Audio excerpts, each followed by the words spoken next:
Hi friends, tips and ഷോർട്സിൻ്റെ പുതിയൊരു വീഡിയോയിലേക്ക് സ്വാഗതം. ഇന്ന് നമ്മൾ റിട്ടുകളെക്കുറിച്ചാണ് ചർച്ച ചെയ്യാൻ പോകുന്നത്. മൗലികാവകാശ ലംഘനങ്ങൾ നടക്കുമ്പോൾ ഹൈക്കോടതിയും സുപ്രീം കോടതിയും പുറപ്പെടുവിക്കുന്ന ഉത്തരവാണ് റിട്ട്. റിട്ട് എന്ന ആശയം കടമെടുത്തിരിക്കുന്നത് ബ്രിട്ടനിൽ നിന്ന്. റിട്ട് പുറപ്പെടുവിക്കാനുള്ള അധികാരം സുപ്രീം കോടതിക്കും ഹൈക്കോടതികൾക്കും മാത്രമാണ്.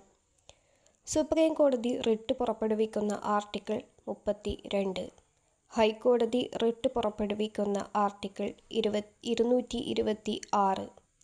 1950 മുൻപ് വരെ കൽക്കട്ട, മദ്രാസ്, മുംബൈ ഹൈക്കോടതികൾക്ക് മാത്രമേ റിട്ട് പുറപ്പെടുവിക്കാനുള്ള അധികാരം ഉണ്ടായിരുന്നുള്ളൂ.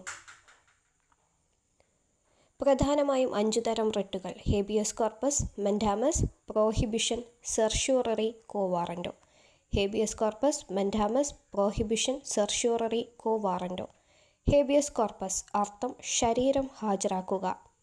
വ്യക്തിസ്വാതന്ത്ര്യത്തിൻ്റെ സംരക്ഷകൻ എന്നറിയപ്പെടുന്ന റിട്ടാണ് ഹേബിയസ് കോർപ്പസ്. നിയമവിധേയമല്ലാതെ തടവിൽ വച്ചിരിക്കുന്ന ഒരാളെ മോചിപ്പിക്കുന്നതിനായി പുറപ്പെടുവിക്കുന്ന റിട്ടാണ് ഹേബിയസ് കോർപ്പസ്. ഹേബിയസ് കോർപ്പസിൻ്റെ അർത്ഥം ശരീരം ഹാജരാക്കുക, വ്യക്തിസ്വാതന്ത്ര്യത്തിൻ്റെ സംരക്ഷകൻ എന്നറിയപ്പെടുന്ന റിട്ട്. മാൻഡമസ്. മാൻഡമസ് എന്ന വാക്കിൻ്റെ അർത്ഥം നാം കൽപ്പിക്കുന്നു. സ്വന്തം കർത്തവ്യം നിറവേറ്റാൻ ഒരു ഉദ്യോഗസ്ഥനെയോ പൊതുസ്ഥാപനത്തെയോ അനുശാസിച്ചുകൊണ്ട് കോടതികൾ പുറപ്പെടുവിക്കുന്ന റിട്ടാണ് മാൻഡമസ്.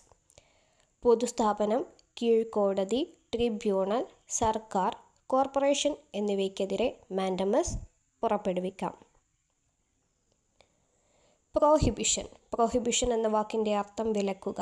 ഒരു കീഴ്ക്കോടതി അതിൻ്റെ അധികാരപരിധി ലംഘിക്കുകയോ സ്വാഭാവിക നീതി നിയമങ്ങൾക്കെതിരായി പ്രവർത്തിക്കുകയോ ചെയ്യുന്നതിനെ പ്രാഥമികമായി തടയുന്ന റിട്ടാണ് പ്രോഹിബിഷൻ.